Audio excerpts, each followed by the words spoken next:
Maligayang pagbabalik sa Filipino Movie Recap. Ikukwento ko sa inyo ang isang action comedy film na pinamagatang The Pacifier! Oh my God! Sa simula ng pelikula, ipinaalam sa isang grupo ng Navy SEALs ang tungkol sa paparating na misyon, ang iligtas si Dr. Howard Plummer, na dinukot ng isang grupo ng mga rebelding Serbian. Matapos makuha ang instruksyon, inatake nila ang mga kalaban at nagawang mapalaya ni Lieutenant Shane Wolf si Howard. Nang papaalis na sila, ipinakita ni Howard ang isang larawan ng kanyang mga anak at ipinakilala sila kay Shane, ngunit hindi siya nagpakita ng anumang uri ng kagalakan at inutusan siyang sumakay na sa helicopter.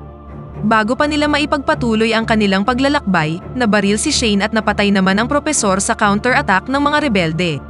Pagkalipas ng 2 buwan, nakarecover na si Shane mula sa kanyang mga injury at sinabi sa kanya ng kanyang commander na si Bill Fawcett ang tungkol sa isang bagong misyon.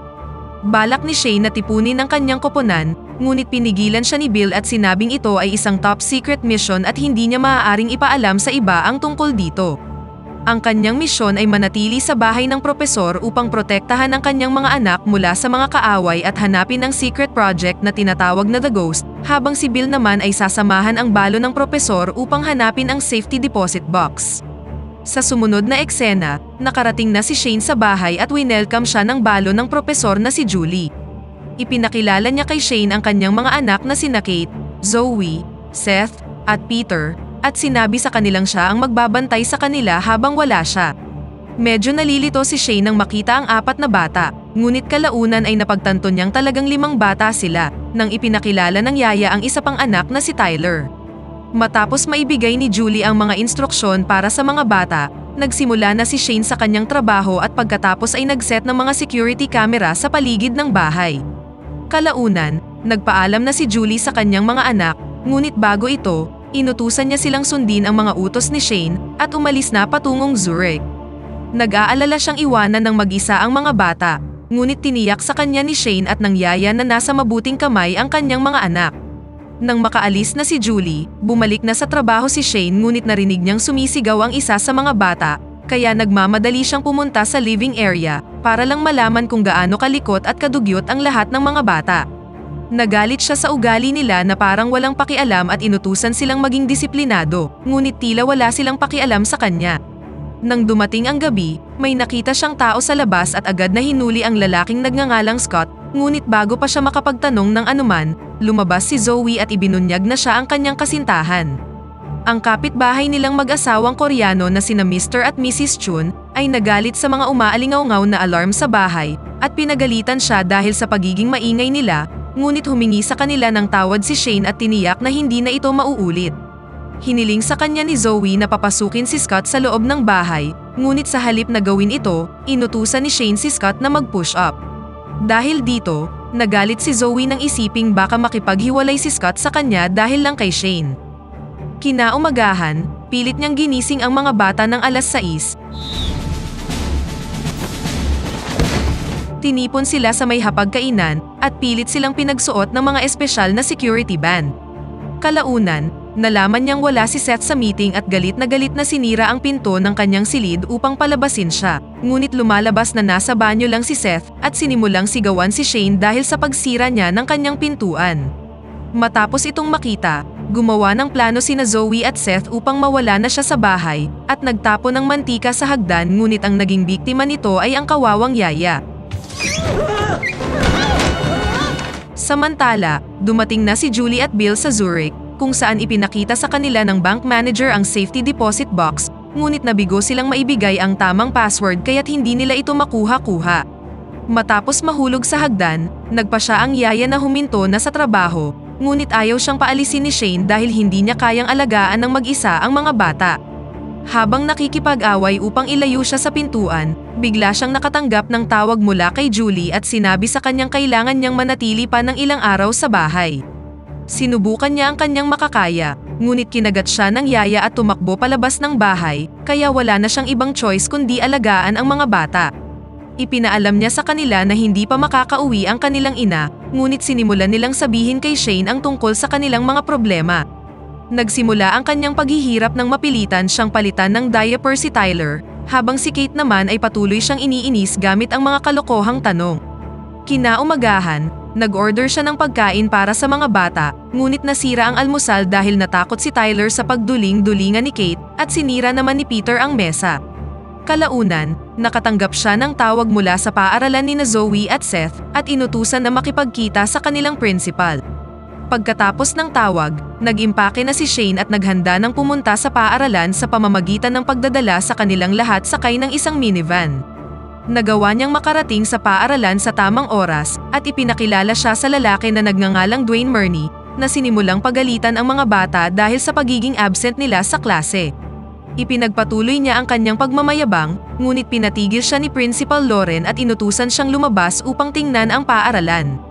Lumalabas na si Dwayne Murney ay isa lang wrestling coach at hindi isang vice principal kundi isang epal. Pinapunta ni Lauren ang mga bata sa klase at sinabi kay Shane na ipinaliwanag na sa kanya ni Julie ang tungkol sa sitwasyon. Binigyan niya din siya ng pahintulot na manatili sa paaralan para asikasuhin ang mga bata. Sa sumunod na eksena, iniligtas ni Shane si Seth mula sa mga bully, ngunit sinabi ni Dwayne na kailangan niyang matutong ipagtanggol ang kanyang sarili. Habang tinutukso ng coach si Seth, sinubukan ni Shane na ilayo siya sa sitwasyon, ngunit tumanggi ang binata na humingi ng tulong. Kalaunan, lumapit si Lauren at sinubukang kausapin si Shane, ngunit bigla siyang nakatanggap ng emergency alert at nagmamadaling umalis. Sinundan niya ang signal ngunit ilang sandali pa, nalaman niyang itinapon ng mga bata ang kanilang mga security band sa imburnal. Bumalik siya sa bahay sa isang kahabag-habag na kalagayan at ipinakita ang sulat sa mga bata ngunit hindi nagsabi ng kahit ano dahil nandoon si Lauren. Pagkatapos maligo, bumalik si Shane sa kusina ngunit nakita niya ang maraming bata sa hapagkainan na sinimulan siyang pagtawanan dahil sa kanyang malaking dibdib. Sinabi sa kanya ni Kate na pumupunta sila sa bahay bawat linggo at naroon sila para magbenta ng mga cookies malapit sa supermarket. Napilitan siyang pumayag na manatili ang mga bata ngunit inutos niya sa kanilang sumunod sa kanyang mga utos. Habang nagbebenta ng cookies sa labas ng Pure Gold, binuli si Kate ng ilang mga batang lalaki, ngunit tiniyak sa kanya ni Shane na tuturuan niya silang lumaban. Kinagabihan, nang makauwi sina Shane sa bahay, naabutan niyang nagpa-party si Zoe at ang kanyang mga kaibigan at inutos sa kanilang kaagad na huminto. Sinubukan ng lahat na lumabas ng bahay, ngunit pinigilan silang lahat ni Shane at pinilit silang linisin ang buong bahay. Habang naglilinis ang lahat, nahanap niya ang isang CD na may nakasulat na ghost at kaagad itong itinago sa kanyang bulsa. Lingid sa kanyang kaalaman, meron palang nagmamatsyag sa kanya sa labas ng bahay. Kalaunan ng gabing yun, muling nakipagtalo si Zoe sa kanya at hiniling kay Shane na pabayaan na silang lahat, ngunit hindi nagtagal, inatake ang bahay ng dalawang ninja, at inutusan ni Shane ang mga bata na kaagad na magtago sa kanilang silid. Nilabanan niya ang mga ito, at pagkatapos ng isang malupit na bakbakan, nagawa niyang maitaboy sila sa bahay. Matapos talunin ang mga misteryosong ninja, bumalik siya sa silid at ipinaalam sa mga bata na ligtas nang lumabas. Nagmamadaling sumugod ang mga bata para sa proteksyon at hiniling kay Shane na wag silang iiwan. Nang magtanong si Seth, ipinaalam niya sa kanila na ang CD ang kanilang habol, ngunit tiniyak niya sa kanilang hindi niya sila hahayaang makuha ito. Sa huli, natanggap na siya ng mga bata sa bahay at sumang-ayon ng makinig sa kanya. Sa sumunod na araw, muli siyang ipinatawag sa paaralan kung saan pinaalam ng principal na sumali si Seth sa isang gang at hindi na siya pumupunta sa wrestling practice ng mahigit sa isang buwan. Sinabi sa kanya ni Lauren na merong problema sina Seth at Zoe, kaya hiniling niya sa kanyang kausapin sila at alamin ito. Pagkabalik mula sa paaralan, pumunta si Shane sa silid ni Seth upang kausapin siya, ngunit nalaman niyang tumakas siya kaya sinimulan niyang habulin ang binata gamit ang bike ni Kate. Sinundan niya si Seth at napunta sa isang lokal na teatro, kung saan nalaman niyang nag-e-ensayo siya para sa isang dula, ngunit umalis ang direktor sa set nang hindi siya nasiyahan sa kanilang mga performance. Lumapit siya kay Seth, na inisip na hindi niya mauunawaan ang kanyang hilig, ngunit tiniyak sa kanya ni Shane na susuportahan niya siya at hahayaan siyang gawin ang anumang gusto niya. Nang sabihin ni Seth na wala na silang direktor, pumayag si Shane na pangasiwaan ang dula para sa kanya. Sa mga sumunod na araw, nagsimula na siyang maging close sa mga bata, nagbabasa sa kanila ng bedtime stories bago matulog, at sumasayaw pa para patulugin si Peter tulad ng ginagawa ng kanyang ama. Kinabukasan, hinikayat niya si Zoe na siya ang magmaneho ng minivan matapos malaman na matagal na niya itong gustong gawin. Nang makarating sa paaralan, hinimok niya si Seth na harapin si Dwayne at ipaalam sa kanyang tumigil siya sa wrestling upang lumahok sa isang musical play. Nang marinig ito, nagalit ang coach dahil sa pagsuko niya sa wrestling, ngunit pumayag si Shane na siya ang makikipag-wrestling sa kanya. Sa gym ng paaralan, nagsimula ang laban ngunit madaling napabagsak ni Shane ang puro yabang na coach gamit ang kanyang military skills. The pacifier! Dahilan para makuha niya ang tiwala ng mga bata at lahat sila ay nagsimula ng sumunod sa kanyang mga tagubilin. Tinuruan niya si Zoe kung paano magmaneho, tinulungan si Seth sa kanyang pag-arte, tinuruan si Kate at ang kanyang mga kaibigan ng self-defense, at gamay na ang pag-asikaso kay Tyler. Kinagabihan, habang sumasayaw siya para kay Peter, pinasalamatan at tinawag siyang daddy ng bata para ipakita ang kanyang pagmamahal kay Shane. Sa sumunod na araw, si Kate at ang kanyang mga kaibigan ay muling binuli, ngunit sa pagkakataong ito, lumaban sila sa mga batang lalaki at pinabagsak sila gamit ang mga galaw na natutunan mula kay Shane. Sa kabilang banda, nalaman ni Julie na ang password ay Angel, na nakasulat lang sa kanyang singsing. Nagtagumpay silang makuha ang box mula sa mga opisyal at nakita sa loob ang isang espesyal na susi. Pagkaraan ng ilang oras, nakatanggap si Shane ng tawag mula kay Julie at sinabi sa mga bata na malapit na siyang umuwi. Lahat sila ay natuwa nang marinig ang balita at nagsimulang magplano ng isang welcome home party para sa kanya, habang pinagmamasdan sila ni Shane na natutuwang nakabalik na sila sa kanilang normal na buhay. Sa parehong araw na yon, natuklasan ni Shane ang isang underground tunnel sa garahe at tinawagan ang kanyang opisina kung saan sinabi niyang nangangailangan ito ng isang espesyal na susi para mabuksan. Pagkalipas ng ilang oras, nakabalik na si Julie sa bahay kung saan sinalubong siya ng mga bata ng isang surprise party. Samantala, dinala ni Shane si Bill sa garahe ngunit bago pa nila mabuksan ang vault, inatake sila ng kanilang kapitbahay na sina Mr. at Mrs. Chun. Sa kanyang pagkabigla, lumalabas na si Bill ay kasamahan rin nila. Itinali nila ang mga bata at si Julie sa bahay, kung saan ibinunyag ni Bill na nagtatrabaho siya para sa North Korea. Isinama nila si Julie at binuksan ang vault, ngunit hindi sila makaabante dahil sa espesyal na security system. Pagkaraan lang ng ilang oras, nagawang mapalaya ng mga bata ang kanilang sarili, at ginising si Shane na inutusan silang humingi ng tulong sa mga pulis, habang siya naman ay hahanapin ang kanilang ina.